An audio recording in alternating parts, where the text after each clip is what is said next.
বাংলাদেশের সেনাবাহিনী কি আধুনিক যুদ্ধের জন্য প্রস্তুত হচ্ছে?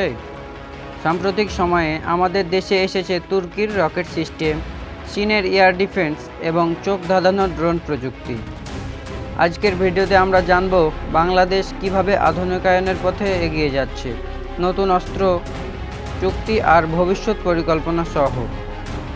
ভিডিওটি পুরো দেখুন, কারণ শেষে থাকবে একটি চমকপ্রদ বিশ্লেষণ কেন এসব অস্ত্র এখন কেনা হচ্ছে।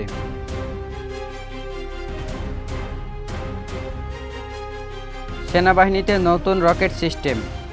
2025 সালের শুরুতেই বাংলাদেশ সেনাবাহিনীতে যুক্ত হয়েছে তুর্কির TRG-300 MLRS।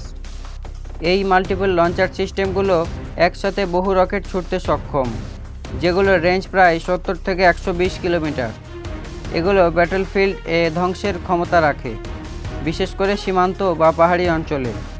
এতে সেনাবাহিনীর আগ্নেয়গতি বহুগুণ বেড়েছে। ট্রেনিং ইতিমধ্যে সম্পন্ন হয়েছে এবং ইউনিটগুলো মাঠে মোতায়েন রয়েছে।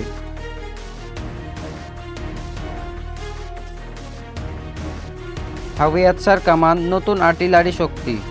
আরও একটি চমৎকার সংযোজন, MKE বোরান হাওয়াইয়াৎসার কামান। এটিও তুরস্ক থেকেই আনা হয়েছে। এই কামানগুলো হালকা ও মোবাইল, যা দ্রুত পাহাড়ি বা দুর্গম এলাকায় মোতায়েন করা যায়।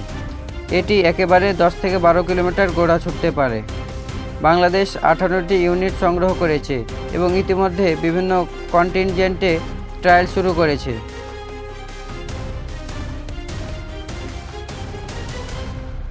আকাশপথে চোখ, বাইরাক্টার TB2 ড্রোন।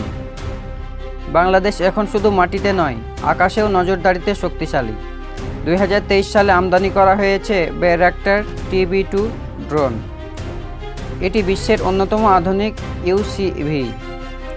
TB2 একটানা 24 ঘন্টা উঠতে পারে এবং নির্দিষ্ট লক্ষ্যে অস্ত্র নিক্ষেপ করতে সক্ষম। এটি নজরদারি, সীমান্ত রক্ষা, এমনকি সন্ত্রাস বিরোধী অভিযানে ব্যবহৃত হচ্ছে। আর খবর আছে আরও 6টি TB2 খুব শীঘ্রই যুক্ত হচ্ছে।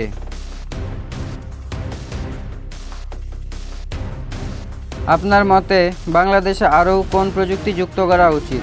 নিচে কমেন্টে জানাতে ভুলবেন না।